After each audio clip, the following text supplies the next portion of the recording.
Okay, so this is a demonstration of the banded heel. You're going to set up the same way you would do a regular CMS heel, so you raise the back half of the needles. We're going to work in a flat web across the front needles. So you want to raise the first needle on the carrier side and knit across.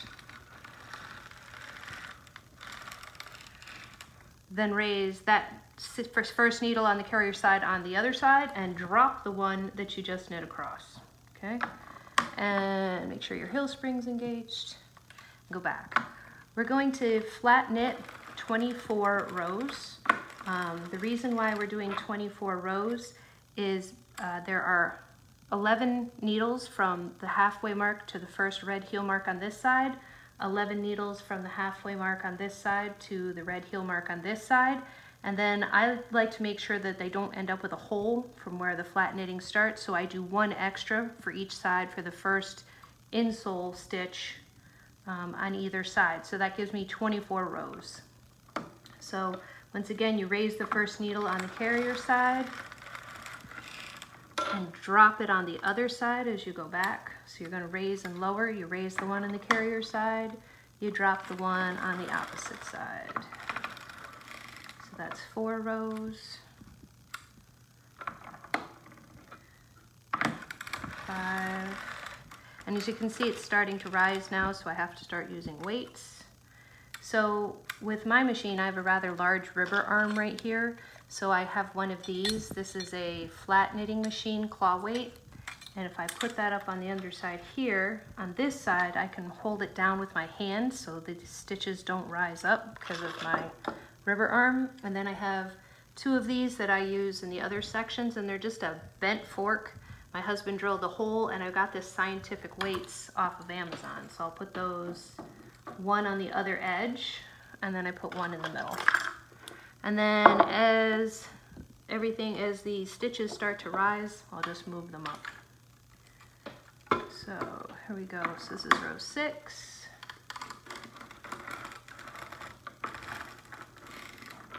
Raise this side, lower this side. 7. So this is row 23.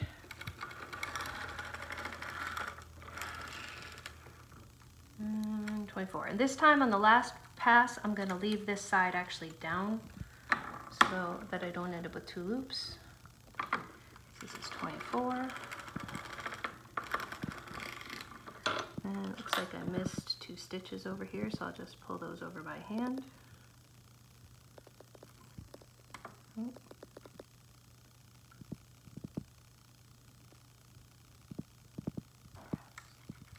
There we go.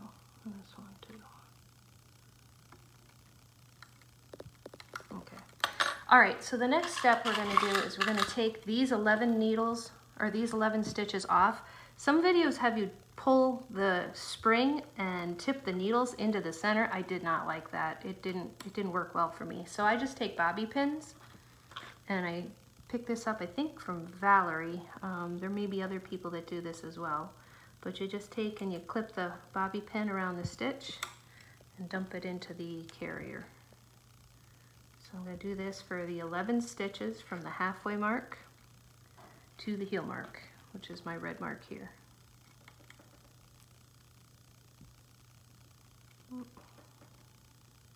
This is one of those stitches that didn't go over, so it's got some little pieces here that are catching.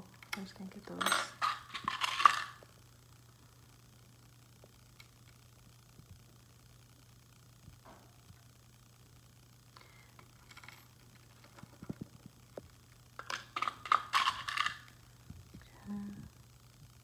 I find it helps if you tip the needle forward. It kind of stretches the stitch, so it's easier to grab.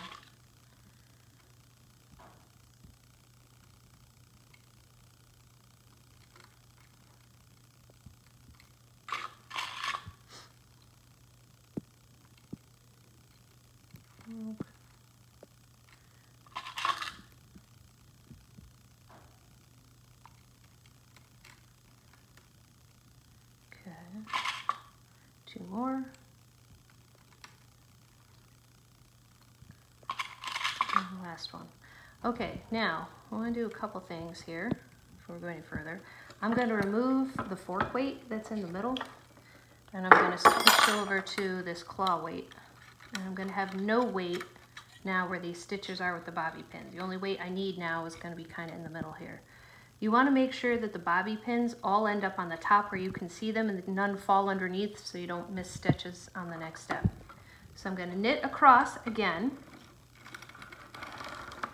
And you can do one of two things with the needles on this side. If you really feel the need, you can pull them out. You don't have to. You can leave them down because they actually won't make stitches because there's no weight on them. Or you can pull them up. I find they're out of my way better if I pull them up. So that's what I'm going to do. I'm just going to raise the needles on this side. Okay. Make sure they're all up.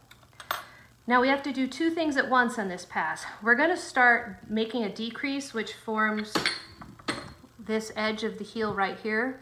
Okay, so it actually forms the turns. We're working on the turn right now. And we're going to do that by picking up the stitches off the bobby pins and putting them on this first needle next to the red mark. And we're going to do it one at a time only on the carrier side. So I'm going to slip the bobby pin underneath the yarn here, loop the stitch over the needle, slide the bobby pin out, and then put the yarn behind the needle. So it's going to be behind this needle in front of the rest of these. On the other side, I now need to pull these stitches off with bobby pins. And again, I remove the weight. So there's no weight on this side. And I'm going to pull the needle forward and transfer all these stitches onto bobby pins.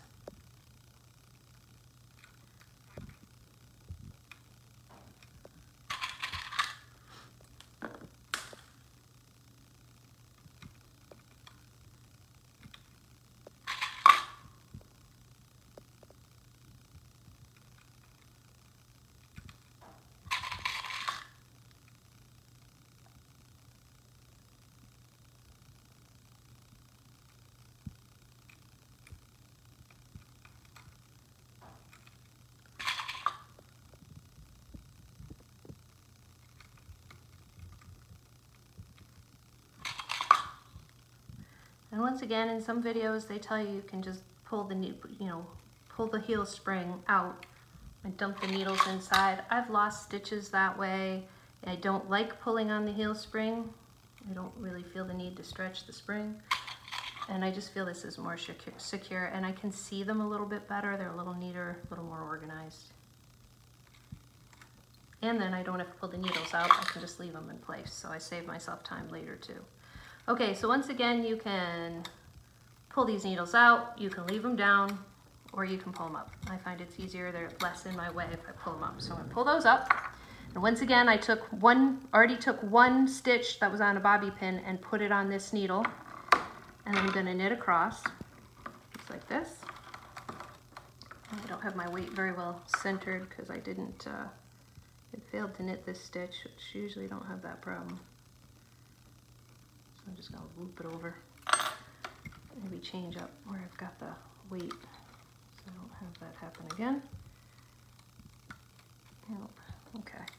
Now, you're only going to add a stitch that's on the yarn carrier side. And like I said, you want to be careful because if you miss a bobby pin, you really can't go back. You kind of have to afterward take in a piece of thread and pick up the missed stitch. So you really can't leave it there. You got to pick it up. So I'm going to loop the stitch off the bobby pin onto the needle. Make sure the yarn's behind the carrier or behind the needle. Knit across. On my machine, for whatever reason, these first two needles tend to drop, and I just have to push them up with my thumb. Okay, yarn carrier side again. Grab the next stitch on the bobby pin, loop it over the needle. Make sure the yarn is to the back and in front of the raised needles, and knit across. And get to the other side, gonna do the same thing. Gonna take the next stitch that's on a bobby pin, loop it over the needle. Make sure the yarn's behind the needle. Go across. Oh, I'm catching my needles. Again.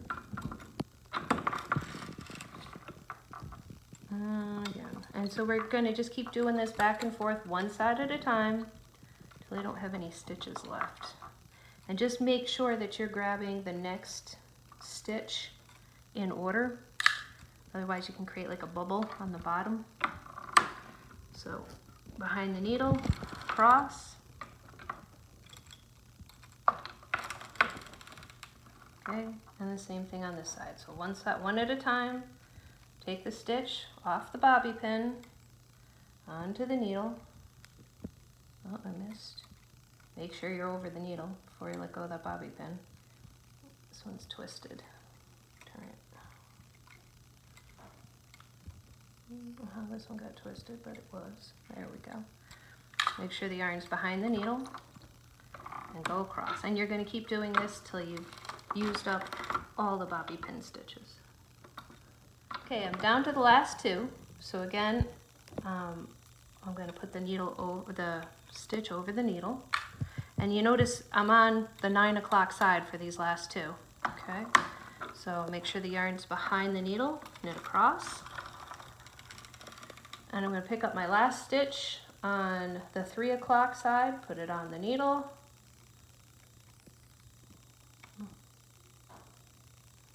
Come on, you. Make sure it's behind the needle. And on this same pass, I'm going to drop the needles on this side and pick up the stitches that I made when I did the decreases. So at this point we've knit 24 rows back and forth, flat knit. That created the heel flap. Then we added those stitches on from the bobby pins onto the two end needles, and that created the turn. So now we're doing the seam up the side to connect it back to the insole so we can continue on with the sock. I dropped one more needle beyond my heel needle. So that's the first needle, the sole. It's on the other side of the black mark. I'm going to pick up the stitch below on that needle. So I'm grabbing this loop that's below, that's basically the stitch before on that needle, the first one in the heel, and I'm going to make that the first stitch on my heel needles. Then I'm going to pick up the two loops. It looks like, I don't know if you can see it, makes like a little heart, looks like a knit stitch on the edge, and I'm going to put that first one actually onto the first sole needle. That's the one on the 9 o'clock side of the black mark. That's why we did 24 rows, so that I'd have an extra for that needle. And then I'm going to continue putting the next one on each one of the needles that are empty. So I'm reloading these needles with stitches from the side of the heel. And you're picking up two loops. When you raised one needle on the carrier side each time, you made this nice little selvage stitch. So it's easy to see. And you just pick that up and put it onto your empty needles. Okay. Do that all the way across.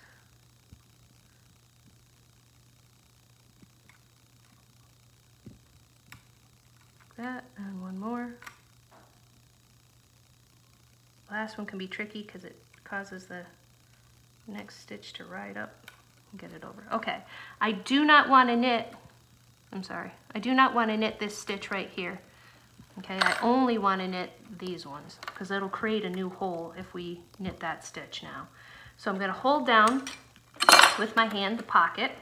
Okay, I'm going to knit across, so I'm knitting the last stitch on this edge and I've picked up that edge.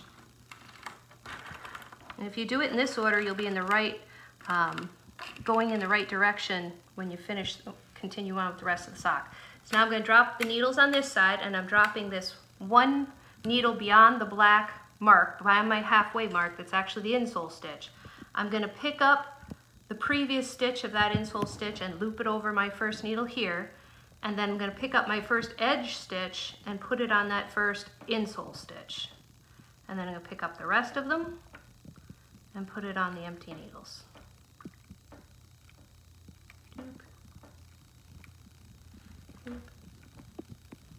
Just like this, all the way across. This is very similar to how you do a gusset for a thumb of a mitten. Same kind of idea. Pick up the last stitch. There we go. Okay, now I'm going to be continuing on once I knit these, so I'm not going to re-raise that needle. In fact, I'm going to start putting needles down, because when I come to this side, I'm going to switch back to the black yarn and continue to make my sock. So, knit across, drop these needles, because like I said, we're going to continue on. And I am going to stop right here because I need to switch back to my black yarn. And I will put a heel fork here to hold these stitches down so they don't go anywhere while I change yarns.